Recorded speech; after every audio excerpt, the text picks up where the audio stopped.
Hello guys! Kung meron kayong pork sa bahay, ito gawin nyo guys. Ayan, magmarinate tayo ng pork, salt with pepper.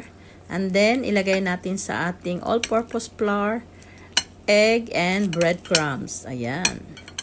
Tonkatsu. Ayan guys, ang ating lulutuin ngayon. Japanese dish.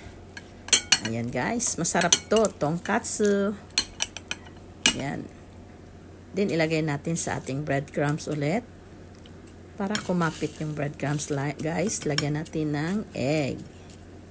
Ayan. Then, i-fry na natin to sa mainit na mantika. Ayan.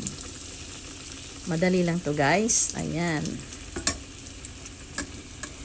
Baliktaran to, guys. Pag brown na, baliktarin lang natin yung ating pork. Madaling lutuin. Ayan. Ayan, baliktarin na natin yung ating pork, guys. Sarap nito.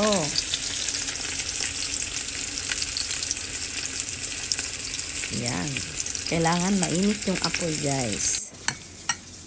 Ayan, repeat the process lang, guys. Ganun lang ang gawin natin sa ating pork.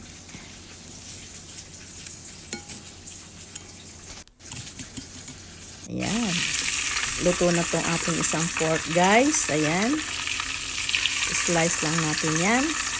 And then, lalagyan lang natin ng tonkatsu sauce. Ayan. Slice natin.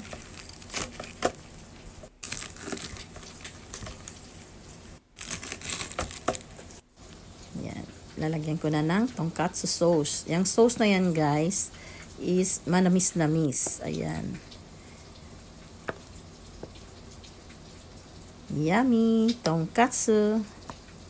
Ayan, masarap to i-serve with cabbage salad o kaya lettuce salad. Ayan, kain na tayo guys. Luto na yung ating tonkatsu. Ayan.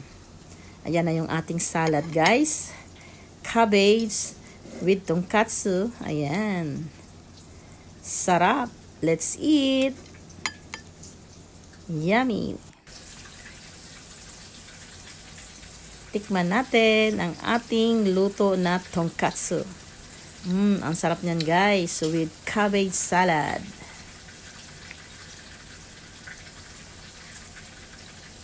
Maraming salamat guys sa panonood. Ayan, kain na po tayo.